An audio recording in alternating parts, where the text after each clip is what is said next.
오늘은 종교인의 참다운 모습에 대해서 말씀드리겠습니다. 한 종교신문 기자가 종교학자에게 물었습니다.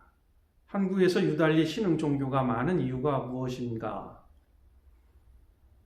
학자가 대답하기를 갑작스러운 도시화와 산업화로 불안 심리가 생겼고 또 개인주의가 소속감을 잃어버린 이들에게 소속감과 희망을 주는 종교로 몰려든다고 하신 겁니다. 이 대답을 풀이해 본다면 물질주의는 불안을 낳고 경쟁주의는 더욱더 개인주의 그리고 고립감을 만든다는 뜻이겠습니다. 소태산 대중사님께서는 102년 전에 어떻게 진단하셨습니까? 과학 문명의 발달은 사람의 정신을 쇠약하게 만들고 물질의 노예 생활을 면하지 못하게 되니 그 괴로움이 저 정신없이 쳐대는 파도 같지 아니한가 하신 것입니다. 그러니 진리적 종교 신앙과 사실적 도덕의 훈련으로 그 파란 고해를 벗어나자고 하신 것입니다. 종교는 표층 종교와 심층 종교 두 가지 분류를 합니다. 이 두 가지를 표현하는데 이해하기 위해서 이러한 비유를 할 수 있습니다. 어린아이들은 착한 일을 하면 산타 할아버지가 선물을 많이 주는 것을 믿습니다. 아이는 자라서 얼마 되지 않아서 엄마 아빠가 양말에 선물을 넣는 것을 보고서야 엄마 아빠가 산타였구나를 알게 되는 것입니다. 그래서 산타 이야기는 선물을 나눈다는 의미를 깨닫게 되는 것이죠. 그래서 받기만 하던 것에서 벗어나 자기 자신도 엄마 아빠 형제에게 선물을 주는 태도를 가지게 됩니다. 좀 더 자라면 사회, 세계에서 불우한 이웃에게 사랑을 나눠야 한다는 산타의 정신을 깨닫게 되는 것입니다. 사랑은 인종차별도 성차별도 빈부의 차별도 없는 공평한 사회를 만드는 힘이 있습니다. 그러다가 정신적으로 아주 성숙하게 되면 하늘에서 내려오고 땅에서 이루어지는 천지인의 합일의 정신을 그 진리를 깨닫게 되는 것이죠. 이것이 표층에서 시작해서 심층으로 들어가는 종교를 비유한 것이라고 하겠습니다.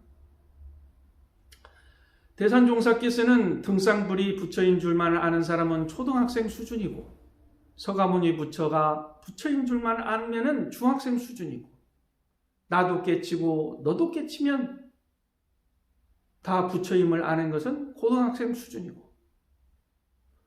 우주 만상이 다 부처의 화신임을 아는 사람은 대학생 수준이고 나의 자성이 부처인 줄을 알면 대학원생 수준이라고 하신 것입니다.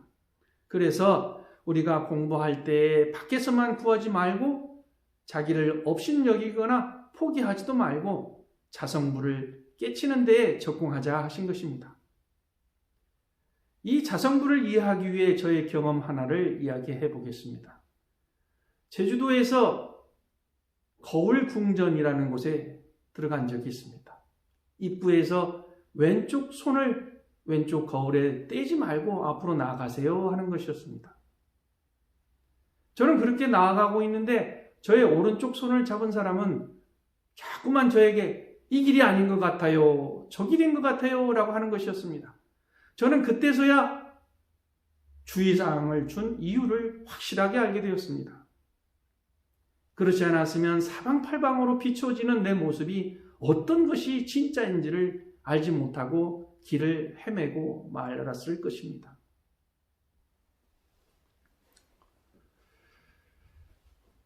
여러분, 만약에 불안한 개 한 마리가 그 거울 속에 들어갔다면 어떻게 되었을까요? 상상을 해보시면 어떨까요? 우리는 이론의 진리를 믿는 진리적 종교 신앙과 사실적 도덕의 훈련을 하도록 하는 종교입니다. 나의 성품이 부처인 줄 알면 온 세상의 모습이 부처임을 알게 됩니다. 때문에 모두를 공경할 줄 아는 것입니다. 공경이라는 것은 경외심을 유지하는 태도입니다. 이 모습이야말로 가장 고등 종교인의 모습입니다. 이러한 태도를 가지게 하는 것이 바로 진짜 종교의 가르침입니다. 이러한 태도를 유지할 수 있는 사람은 2달 동안, 아니 앞으로도 교당 법회에 나오지 않았어도 아무런 문제가 없을 것입니다. 경외심은 자비심을 불러옵니다.